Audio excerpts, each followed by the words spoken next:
Ustedes de seguro han escuchado el discurso fuerte, potente de Greta Thunberg, que es esta adolescente activista por el medio ambiente, que ha acuñado una frase, ¿no? El bla, bla, bla, bla. El bla, bla, bla es que los políticos, los que están encargados de frenar el cambio climático y tomar acciones reales, son puro bla, bla, bla, puras palabras y no acciones. Y ese es el miedo que ha generado esta última reunión, la COP26, que evalúa las acciones a tomar sobre el cambio climático, porque más allá de cuestiones declarativas podría quedarse en eso, en palabras y no acciones. Estamos con Sándor Lukács de Pereni, que es profesor de SAN y experto en estos temas, para evaluar a ver qué tan positivo o qué tan impulsador puede ser los resultados sacados de COP26. ¿Qué tal? ¿Cómo estás, Sándor? ¿Qué tal? Buenas tardes. Hola, Juan Carlos, gusto en saludarte. ¿Estás de acuerdo en que los líderes mundiales finalmente, más allá de declaraciones que pueden sonar muy esperanzadoras, se quedan, como dice Greta, en el bla, bla, bla? Mira, la COP26 ha dejado una serie de sinsabores en la toma de decisiones finales. Han habido ciertos avances, pero ha habido mucha buena intención que no necesariamente se está plasmando en resultados concretos, con una métrica concreta, con unos compromisos medibles, con indicadores que puedan decir, bueno, qué país se encarga de qué y cómo. Me da la impresión que ha sido más una especie de pugna geopolítica por determinar quién es el que se encarga un poco de lo que le conviene y quién no.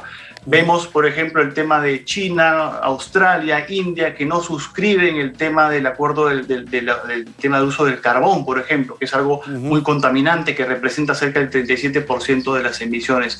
Entonces, ha quedado una cumbre que fue muy publicitada, una cumbre que fue muy mediática, pero que no ha tenido la fuerza ni la potencia y ha sido más contaminante en su propia organización que la cumbre de Madrid del año pasado. Y claro, y que ha sido finalmente una conducta regular en cuanto a los líderes mundiales, ¿no? Que frente a la industrialización que ellos manejan, se les hace complicado finalmente adecuarse a los cambios que se necesitan justamente para reducir el tema del calentamiento global, ¿no? Efectivamente, la meta, según el IPCC, es no sobrepasar los 1.5 grados en comparación a la temperatura de 1850 a 1900.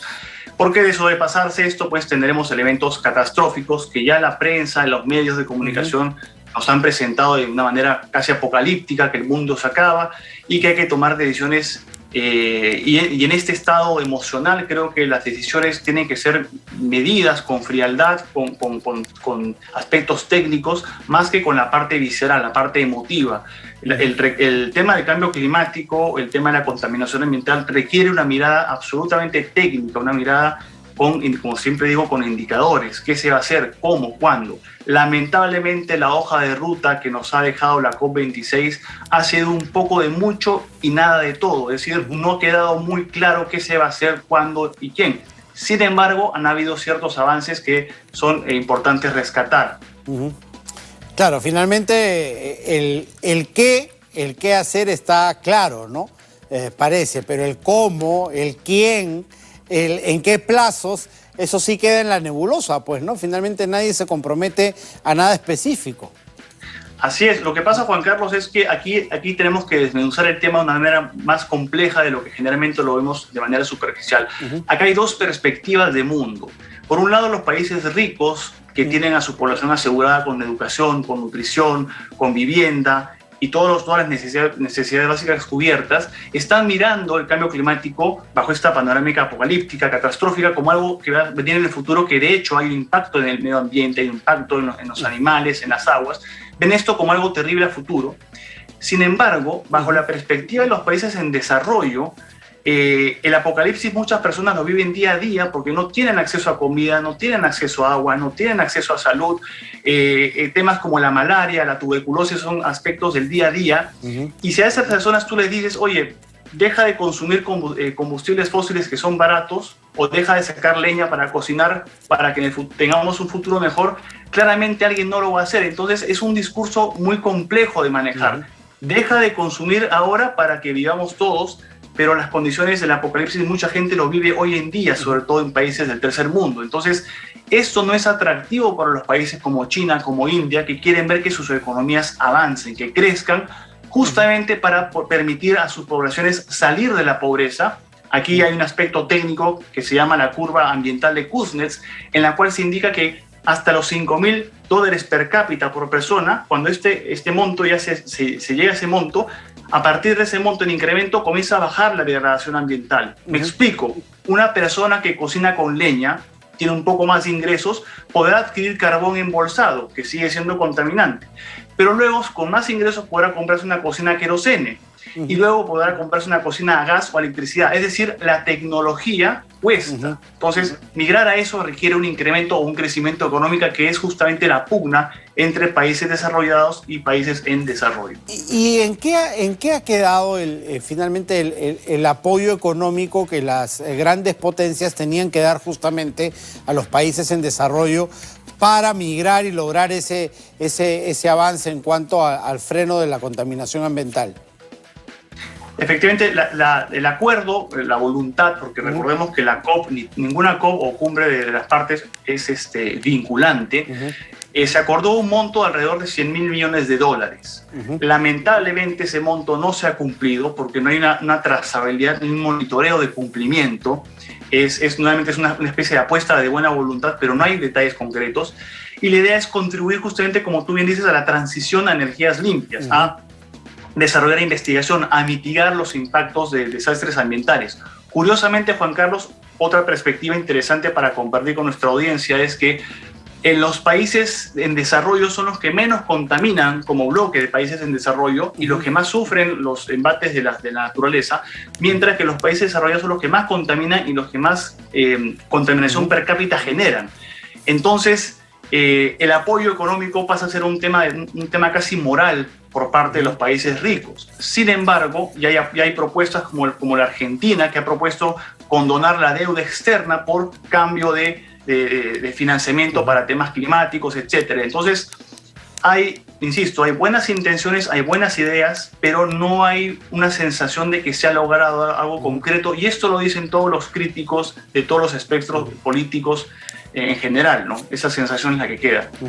Para finalizar y aterrizar en nuestra realidad, además que estamos en el ranking de los más afectados, ¿no? El deshielo, nuestros glaciares que se derriten, las inundaciones, etcétera. ¿Cómo está el Perú en cuanto a afectación por cambio climático? Bueno, el Perú, partamos por el tema de definirlo, hay tres ejes: el tema de emisiones de carbono, que son combustibles fósiles, y el tema de metano. Segundo, el tema de la deforestación. Ahí me quiero quedar un poco con la deforestación. El Perú en 20 años, desde el año 2000, ha perdido el tamaño de Israel en deforestación. Estamos hablando de casi 20.000 kilómetros cuadrados de selva que se han perdido. Y a nivel amazónico se ha perdido el tamaño de España. Es decir, los 9 países de la Amazonía han perdido el tamaño de España en deforestación. El Perú es un país muy vulnerable al cambio climático por la fragilidad de sus ecosistemas, ¿no? Tenemos 84 de los 114 ecosistemas a nivel mundial, y existe pues una fragilidad. Tenemos ríos, dependemos mucho del mar, la corriente de Humboldt, la migración de las especies, y también a nivel de gestión, el ranking de la EPI de la Universidad de Yale nos cataloga en el puesto 90 de 180 países en materia de gestión ambiental y en el puesto 22 de 32 países en Latinoamérica. Es decir, hay mucho por hacer en generación de residuos sólidos, en generación de aguas contaminadas, tratamiento. Hay mucho trabajo porque también tenemos cerca de 1.600 botaderos informales, y todo esto genera metano, emisiones. La meta no es perder el objetivo, sino que la meta va a ser a través de la colaboración público-privada. La presión que va a existir sobre las empresas ahora, sobre todo las de consumo masivo, va a ser muy fuerte. El tema de empaques, el tema de gestión de cadenas de valor, el tema de huella de carbono, cuántas emisiones generan mis vehículos. Es decir, va a haber una reformulación en las maneras como se gestiona y cómo se hace renta. Es decir, tenemos que mirar en hacer utilidad de manera responsable y consumir de manera responsable. Pero alguien tiene que hacerse del pleito. Gracias, Sando, por haber estado con nosotros esta tarde. No, por favor, muchas gracias, Juan Carlos, un gusto. Muy buenas tardes. Cerramos así nuestro bloque económico.